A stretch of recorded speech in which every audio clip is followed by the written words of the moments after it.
Hey, it's Lilia here. Today, the message that I really want to share with you may disturb some of you. So here's a bit of a background story. I normally go to a lot of teaching events where teachers come together in order to share their expertise and generally splash out their experiences and talk to their colleagues and find new partners and generally make new friends and new connections and everything like that. They would present their activities and unique methods of teaching English in front of massive audiences of other teachers who are very willing to learn. Having said that, there is one aspect of teaching English that makes many teachers uncomfortable. And now I'm just talking local teachers of English. So this is pronunciation, as you may have guessed from the title of this video. For some reason, many teachers find pronunciation aspects really personal. So local teachers of English who are non-native teachers of English but whose level of English is still super duper high find talks about pronunciation deeply uncomfortable. So they'd rather steer away from talking about pronunciation hand on heart. And there is a reason for that. The truth is that we try to eliminate the topics that we're not very confident about. And as teachers of English, we're generally used to being the best, to taking the lead, to leading our lessons, to helping our learners navigate their way in the vast territory of English. And when we think about our own pronunciation, we know that theoretically we need to teach pronunciation to our learners, but we may be deeply uncomfortable about our own pronunciation when it comes to speaking English, and we try to minimize the number of activities we run in our classrooms that are based on teaching pronunciation, no matter how important good pronunciation is to our learners. In fact, in 2017, 3 American researchers run a little research, surprise, where they went to university and they asked a number of native English lecturers how they felt about their non-native English students based on the students' level of English. And the truth is that many lecturers said, and beware, that does not solely include teachers who go and teach English. Those may include teachers of other disciplines. And what those teachers said is that they perceived the students who had good pronunciation as those who are more intelligent. So once you have a lovely pronunciation, once you're able to speak English with a very good level of comprehensibility, you run a higher chance of being perceived as an intelligent speaker. And we teachers, we just love being intelligent because not only are we enthusiastic about our own subjects, but we're also very happy to share our expertise. And nobody likes to feel as if they're somehow inferior in terms of their expertise. So here comes the tetchiness between non-native teachers of English and native speakers of English. Non-native teachers of English tend to feel a little bit inferior because of their pronunciation. We just can't undermine the importance of having a lovely pronunciation for a non-native teacher of English. This is extremely important. One way of dealing with this discomfort that many non-native English teachers would choose to follow is just pretending that your pronunciation is good enough and never telling your learners that your pronunciation is a little bit faulty.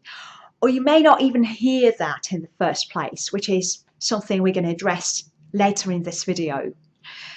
But some teachers just try to neglect that aspect of their own pronunciation, so they don't focus on it much. What they do is they just might occasionally run a listening activity in their class, and they would just never talk about their own pronunciation. So they might even teach pronunciation, and they might just even teach the sounds that are not necessarily comprehensible English sounds to the learners. And then when learners go to another country, they can't understand a word what Anglophone speakers are saying, because they're only used to the pronunciation of their teacher in the first place. So it's a little bit hard and unfair, in my opinion, when it comes to teaching our learners.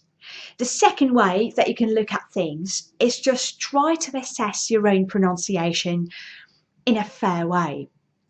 So to do this, you need to be brutally honest with yourself, because I know this is a hard thing to do, and we all had to go through this as non-native English speakers. But this is something we really need to do.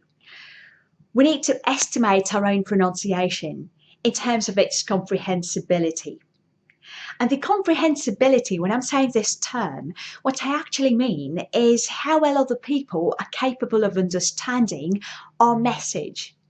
Right, so they might just break our speech into words, or if you like, they could write a transcript of what we're saying. But if we're comprehensible enough, we're able to communicate a message in a way that is understandable to another speaker of English, if that makes any sense to you. Hope I'm being comprehensible enough in this video, so I'm conveying the right message to you, so you're feeling inspired. So here are some ways that you can use to deal with this pronunciation dilemma, if you like. So the first thing you need to do as a non-native English speaker is identify which level you're at. If you want to do this, you need to hear yourself first in a non-judgmental manner. So the reason I'm saying that you need to hear yourself in a non-judgmental manner is because we can't just assess our own performance objectively. We'd either underestimate ourselves or overestimate ourselves. So it's very difficult to be fair. One great thing you could do is record your own voice when you're saying something off the top of your head. It's very important that you're improvising. It's very important that you don't read just a preset text. So the teacher or the speaker you'll be playing a recording to can be really fair and objective in assessing your own comprehensibility. So what you need to do is just create a little recording and send it to a native speaker friend. They don't have to be a teacher, by the way. They could just be a native English speaker. They could be either British or American or Australian, in the perfect world. Another thing you can do is just play a recording to a voice coach who can tell you how comprehensible your accent is. And please don't get me wrong. I'm not saying they need to speak with a perfect British or American accent, that you need to sound as American or as British or as Australian or as any other native version of English you can find in the world. I'm not just saying that. I just mean that your pronunciation needs to be clear enough for your learners to pick it up and to let it not influence or affect their own ability to understand other speakers in English. So you need to have a really lovely pronunciation as an English teacher, and in order to start reaching that, you need to realise which level you're at, so you can identify the areas you need to work on. If you're a Slavic speaker of English, some areas that might be really tricky for us Slavic speakers to get is the R sound, as in car, in British English, and the in American English that I can't really do. So if you're into American English, you may just try to look for an American English coach to help you deal with that.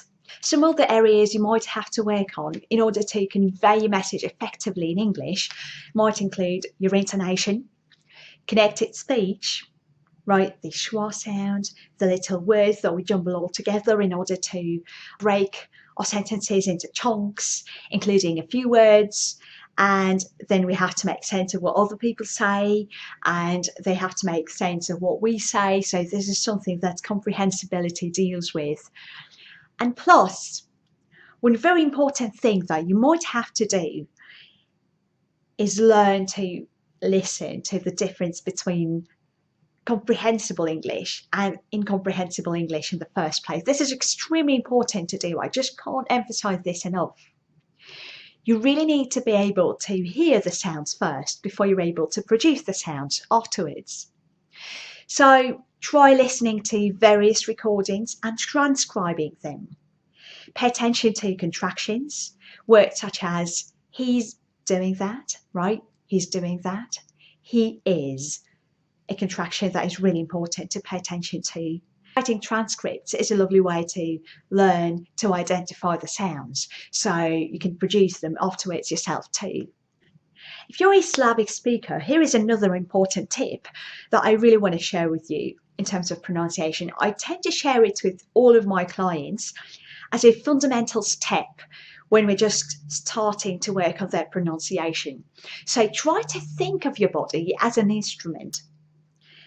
So if your body is a tube, right, it starts somewhere here from the diaphragm and it ends here, all right, so in your head. If you think of your body as an instrument, think about this. As a musician, you can extract the sound out of any part of your body, which is an instrument, bear it in mind. So what you really want to do with English, if you're a Slavic language speaker, is just try to extract the sound from the deepest part, the deepest section of that tube, right? So let's run a little experiment. I'm going to do this with you right now. So naturally, if I just try speaking English without like concentrating on my voice, without concentrating on my body as an instrument, this is something that you're going to hear. I'm technically producing the sounds that are typical of British English, but what I'm doing here right now is I'm producing them from the front part of my mouth, and I'm not naturally going one pitch down like I would do if I suddenly chose to switch into my natural British accent. So here's what happens.